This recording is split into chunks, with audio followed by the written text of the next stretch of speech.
O'rtoqlar barchaga assalomu alaykum. Bugun biz aynan imbalans haqida tushuncha olamiz. Ya'ni bu o'zi nima, qanaqa holatlarda qo'llaniladi? Aynan mana shu savollarga aynan bugungi darslik orqali siz bilimingizni oshirasiz. Demak, o'rtoqlar, imbalans o'zi nima degan sizlarga tushuntirib beraman. Misol uchun mana bu yerda ko'rib turganimizdek, bitta kichkina shamcha bor. Yuqoriga qarab harakatlanayotgan ekan bu shamchamiz. Va undan keyingi shamchamizni ko'rayotganimizdek, ya'ni ikkinchi shamchamiz bu yerda uzun impuls shamchasini hosil qildi va orada hech qanday boshqa tushish yoki chiqish yo'q. Shunchaki uzun impuls shamchasi hosil bo'ldi. Va uchinchi shamchamiz ko'rib turganingizdek, bu yerda kichkinaroq shamcha bo'ldi. Endi biz aynan birinchi shamchani yuqori soyasini olamiz va uchinchi shamchani pastki soyasini olamiz. Mana.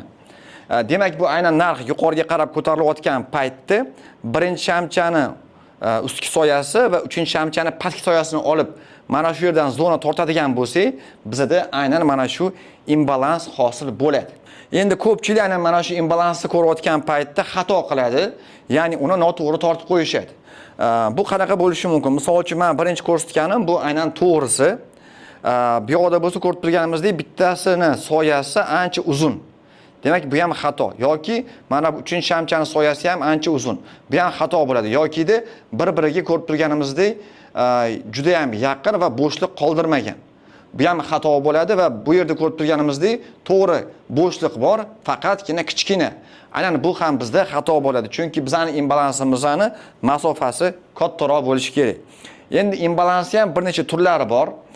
FVG BC, FVG CB degan turlari bor. Bu nima degani? Misol uchun narx yuqoriga qarab harakatlanayotgan paytda, ya'ni buqa bozori paytida narx aynan mana shu BC imbalansini, ya'ni yuqoriga qarab harakat keltiruvchi imbalansni hosil qiladi. Ko'rib turganimizdek, mana birinchi shamchani soyasi va uchinchi shamchani soyasidan zona tortamiz va narx bu nima degani? Narx aynan mana shu zonaga qaytib, bitta reaksiya beradi ko'pincha, keyin o'z yo'nalishini davom etadi degan ma'noni bildiradi. FVG CB bo'lsa, ya'ni aynan tushishga xizmat qiladi. Ko'rib turganimizdek, birinchi shamchani pastki soyasini olamiz va uchinchi shamchani yuqori soyasini olamiz. Aynan mana shu paytda biz zona tortamiz. Mana shu bizda FVG zonasi bo'ladi va aynan narx mana shu zonani bitta reaksiya qilib, keyin o'z yo'nalishida davom etadi. Endi undan tashqari bizda o'rtoqlar reversiv FVG bor. Bu qanaqa? Misol uchun narx pastga qarab kelyapti, impuls shamchasi tushdi va undan keyin mana ko'rib turganimizdek range hosil bo'ldi. Aynan mana shu range hosil bo'lgandan keyin mana bu shamchani yuqori soyasini olamiz. Undan keyin zona tortganimizdan keyin ko'rishimiz mumkinki, undan keyin yana bitta impuls shamchasi hosil bo'lgandi va bu yerda ham aynan mana shu FVG zonasi paydo bo'lgan. Ya'ni bunday olib qarasak, ikkitali FVG bo'lib qolgan. Aynan bunaqa paytda narx kuchli reaksiya bilan pastga qarab tushib, shundan so'ng mana shu zonaga kirib, keyin o'z yo'nalishini davom etishi mumkin degani. Bu xuddi shunaqa chiqishga xizmat qiladi. Bu esa mana shu reversiv FVGning teskarisi. Ya'ni narx birinchi o'rinda tepaga qarab chiqib oladi, undan keyin range hosil bo'ladi. Pastga tushish impuls hosil bo'lganini ko'rganimizdan keyin bu yerdan biz aynan FVG zonasini tortib olamiz. Narx aynan mana shu FVG zonasiga kirib, keyin o'z yo'nalishini davom etishi mumkin degan ma'noni bildiradi. Va undan so'ng o'rtoqlar bizda volume FVG bor, ya'ni hajmli, ob'yomli FVG deb ham atashadi. Bu qanaqa bo'ladi? Misol uchun biz undan oldin ko'rishimiz mumkin o'sha impuls zonalarni aynan FVG deb oldik. Lekin bu yerda aynan mana shu bo'shliq zonasi olinadi, ya'ni gap zonasi. Ya'ni ko'rib turganimizdek, bitta shamchani soyasi pastga tushganda, keyingi shamcha bu yerdan ochilmasdan mana bu yerdan ochilib ketgan, ya'ni pastroqdan ochilib ketgan, ya'ni gap hosil bo'lgan. Va aynan mana shu gap hosil bo'lgandan keyin bu ham soya chiqargan. Demak, pastki soyasini olamiz, boshini va shundan so'ng mana bu yuqori soyasini eng boshini olamiz. Shu yerdan biz zona tortadigan bo'lsak, bizda yana bitta FVG zonasi hosil bo'ladi va narx aynan mana shu joydan reaksiya berib, pastga qarab ketishi mumkin degani. Undan tashqari bu yerda aynan chiqish uchun xizmat qiladigan volume FVG hosil bo'lgan, ya'ni ko'rib turganimizdek narx aynan mana shu yerdan bizda FVG hosil qilgan va keyingi shamchamiz mana bu yerdan boshlanib ketgan. Va orada ko'rishimiz mumkinki, bu yerda bo'shliq hosil bo'lgan. Va aynan mana shu bo'shliqni narx keyinchalik to'ldirib, o'rtacha 50% to'ldiradi va shundan so'ng o'z harakatini davom ettiradi. O'rtoqlar, endi buni hammasini biz grafiklarda sinab ko'ramiz va e'tiboringizni grafiklarga qaratamiz.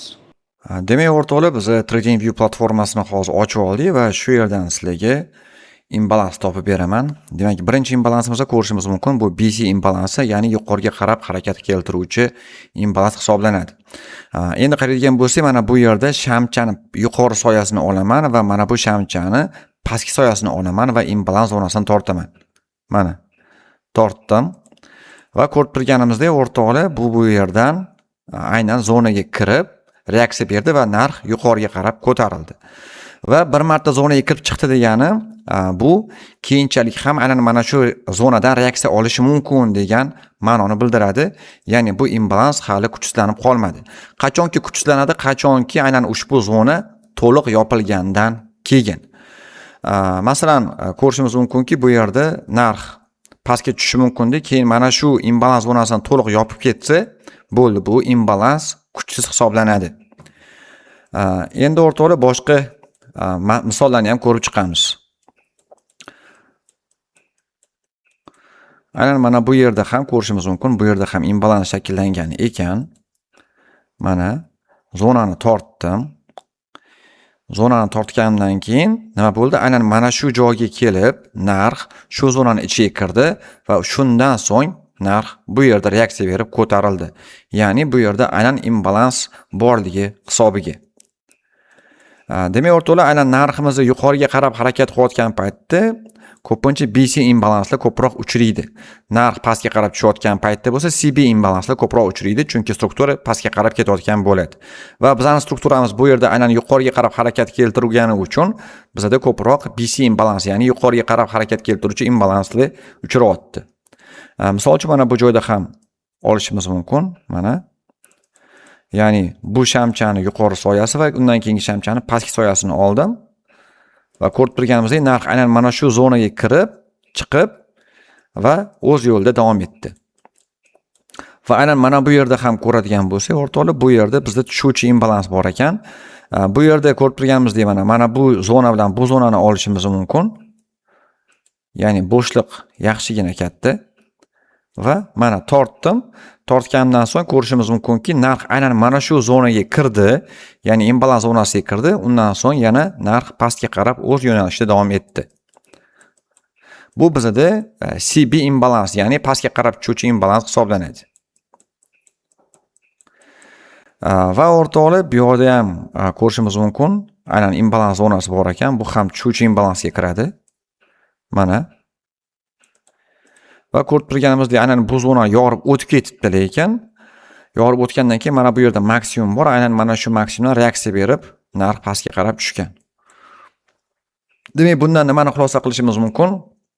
Agarda imbalansdan sal teparoqda maksimum bo'ladigan bo'lsa, ko'pincha bu yerda ikkita ssenariy bo'ladi. Yoki narx imbalansdan o'zidan qaytadi, ya'ni mana bu yerda ham ko'rishimiz mumkinki, bir necha marta reaksiya bergan va shundan so'ng bu yerda to'liq yorib o'tib, aynan mana shu maksimumgacha kelib, pastga qarab qaytgan.